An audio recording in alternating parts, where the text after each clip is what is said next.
What's up, Clipsy fam? Get ready for a massive dose of music history.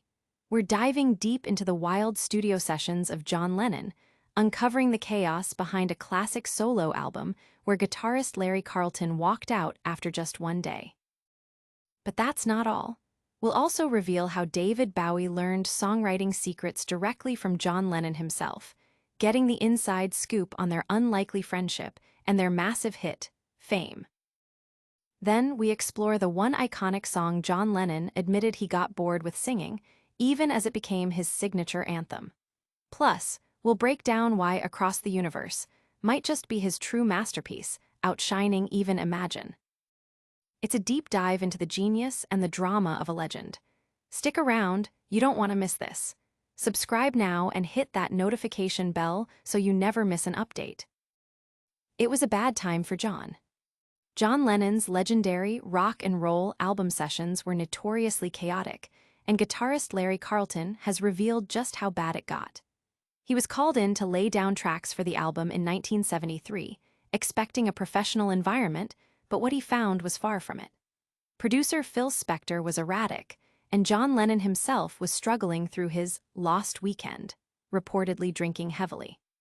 Carlton described the atmosphere as a drag, especially when Lennon, while calling out chords for Bony Maroni, was clearly intoxicated. The session was unprofessional, and Carlton, who had a reputation for meticulousness, couldn't stomach it. He left after just one day, canceling the rest of his week-long commitment, and his contributions never even made the final album cut. Don't go anywhere. The story of Lennon's troubled recording sessions is wilder than you think. Next, find out how John Lennon gave David Bowie the secret to songwriting success. It's very easy. This is all you have to do. In 1974, a young David Bowie, already a global superstar, met his idol John Lennon in New York City. Bowie, a lifelong Beatles fan, was initially intimidated, but soon found a kindred spirit in the former Beatle. Their friendship blossomed, leading to the iconic collaboration on Bowie's hit song Fame. But beyond the music, Lennon imparted some profound wisdom to Bowie about songwriting. He revealed his simple, yet powerful philosophy: say what you mean, make it rhyme, put a backbeat to it. This straightforward approach, cutting through the bullshit, deeply resonated with Bowie and exemplified Lennon's ability to translate complex ideas into accessible, impactful art. Their connection showcased a mutual admiration and a shared understanding of creative genius. But even legends have their off days in the studio. Get ready to hear about the song John Lennon couldn't stand singing anymore. I'd try and vary it, but then I don't like to see that myself. John Lennon, despite his immense talent, wasn't always fond of revisiting his own work, even his most celebrated songs. The iconic anthem Imagine, while globally recognized and deeply meaningful, eventually became a track he grew tired of performing. Lennon admitted that singing it even twice in a single day during rehearsals bored him. While he was proud of the song's message of peace and unity, the repetition dulled its luster for him. He found it difficult to perform night after night, preferring to find ways to vary it, though he disliked altering songs that fans expected to hear as they knew them. This aversion stemmed partly from his growing disinterest in live performance after the Beatles era, finding his later solo material better suited as musical art pieces rather than tour staples. But is Imagine truly Lennon's best work? We're about to make a bold claim about another Lennon track.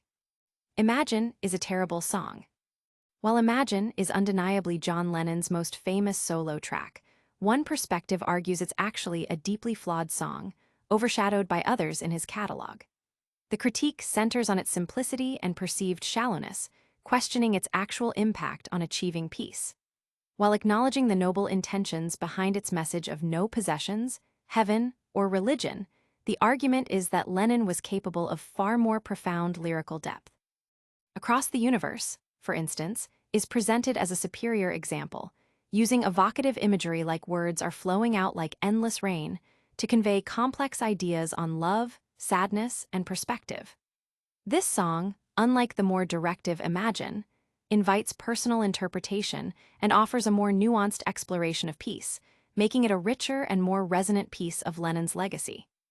That's a wrap on our deep dive into John Lennon's world. But before you go, we've got a quick recap and a call to action you won't want to miss. All right, music lovers, that was a whirlwind tour through the incredible life and work of John Lennon. We heard about the chaotic studio sessions for Rock and Roll with Larry Carlton, discovered how David Bowie got songwriting tips from Lennon, learned about the song John Lennon got tired of singing, and debated whether Across the Universe is his true masterpiece over Imagine. If you loved this deep dive, smash that like button, subscribe to Clipsy for more incredible music stories, and ring that notification bell so you're always in the loop. Let us know in the comments which John Lennon song is your absolute favorite, and follow us on all social media platforms for more exclusive content.